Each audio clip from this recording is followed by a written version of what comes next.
జనసేన అధినేత పవన్ కళ్యాణ్ ఉప ముఖ్యమంత్రిగా ప్రమాణ స్వీకారం చేయటం, తర్వాత ఈరోజు మధ్యాహ్నం శాఖలు కేటాయించడం, తర్వాత అసలు సచివాలయంలో పవన్ కళ్యాణ్ ఛాంబర్ ఏ విధంగా ఉండబోతుందనే ఆసక్తి కూడా కొనసాగుతున్న పరిస్థితి కూడా కనిపిస్తూ ఉంది. మనం ఇప్పుడు సచివాలయంలో ఉన్న 5వ బ్లాక్లో ఉన్న ఒక ఛాంబర్ అయితే మీకు చూపించే ప్రయత్నం చేద్దాం. ఎక్కువ శాతం కూడా ఈ ఛాంబర్నే తీసుకునే అవకాశం ఉందని కూడా చెప్తా ఉన్నారు. మనం ఒకసారి ప్రత్యేకత కూడా చూసుకుంటే సచివాలయం మొత్తంలో కూడా ఇది పెద్ద ఛాంబర్గా ఉంటుంది.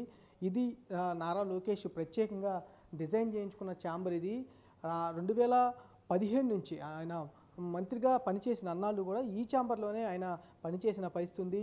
ఓఎస్డీస్ కానీ వారందరికీ కూడా ఎక్కువ మంది ఓఎస్డీలు ఉన్నా వారికి సరిపడే ఛాంబర్స్ ప్రత్యేకంగా గదులను కూడా ఇక్కడ ఏర్పాటు చేయడం జరిగింది. మొత్తం వ్యవస్థ అనేది ఒక డిప్యూటీ సీఎంకి ఎక్కువగా స్టాఫ్ ఉంటారు. అలాగే కాకుండా పవన్ కళ్యాణ్ కూడా స్టాఫ్ ఎక్కువగా ఉంటారు కాబట్టి కంపల్సరీగా పెద్ద ఛాంబర్ అనేది సచివాలయంలో కావాల్సిన పరిస్థితి ఉంటుంది. కాబట్టి దానికి తగ్గట్టుగా ఈ ఛాంబర్ అనేది ఉండే అవకాశం ఎక్కువగా కనిపిస్తూ ఉంది. సచివాలయంలో ఉన్న అన్ని ఛాంబర్లో కూడా పెద్ద ఛాంబర్ అనేది ఇదే అని చెప్పుకోవచ్చు. ప్రధానంగా నారా లోకేష్ అప్పుడు పంచాయతీరాజ్ గ్రామాభివృద్ధి శాఖకు సంబంధించి ఈ ఛాంబర్ని అప్పుడు ఆయన వాడుకున్న పరిస్థితి ఉంది. ఎక్కువ మందిని ఆయన రిక్రూట్ చేసుకున్న పరిస్థితి ఉంది. ఆయనకు సంబంధించి ఆయన కోసం అప్పుడు గతంలో ఆయన ప్రత్యేకంగా డిజైన్ చేయించుకున్న ఛాంబర్ ఇది. ఆయన శాఖ పరంగా అట్లానే కాకుండా ఆయనకున్న స్టాఫ్ పరంగా పెద్ద ఛాంబర్ కావాలి కాబట్టి ఈ ఛాంబర్ని గతంలో డిజైన్ చేసుకున్నారు. వెయిటింగ్కి సంబంధించి ఎవరైనా ఆయన కలవడానికి వస్తే కనుక వెయిటింగ్కి సంబంధించి ఏర్పాటు చేసే పరిస్థితి కనిపిస్తాం. దీనికంటే ముందు ఇంకొక ఛాంబర్ ఉంది. ఆ గది అనేది కూడా ఆ గది మొత్తం కూడా వెయిటింగ్కి సంబంధించి ఉంటుంది. దీని లోపల ఇలా కనుక వెళితే గతంలో నారా లోకేష్ ఇటు నుంచి లోపలికి వెళ్ళిన పరిస్థితి. పెద్ద ఛాంబర్ అంటే రివ్యూలు చేసుకోవాలన్నా, ప్రత్యేకంగా ఎవరితో అన్నా భేటీ కావాలన్నా వారి కోసం ఏర్పాటు చేసుకోవడం కోసం ప్రత్యేకంగా ఒక కాన్ఫరెన్స్ హాల్ కూడా ఈ ఛాంబర్లో కూడా కల్పించడం జరిగింది.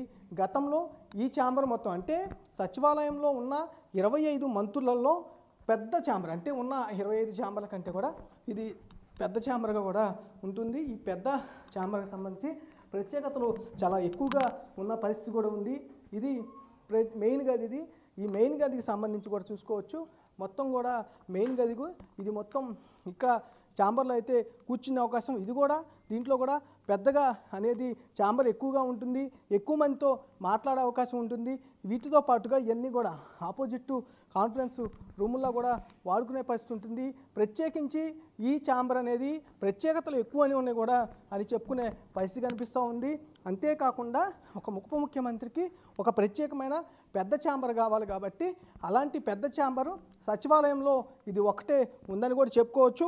అందుకని ఇటు పవన్ కళ్యాణ్ కూడా ఈ ఛాంబర్నే తీసుకునే అవకాశం ఉందని కూడా ఎక్కువగా వినపడుతున్నాయి. ఓ పక్క నుంచి డిపార్ట్మెంట్ వైజ్గా చూసుకున్న ఈ ఛాంబరే కేటాయించే అవకాశం కనిపిస్తూ ఉంది.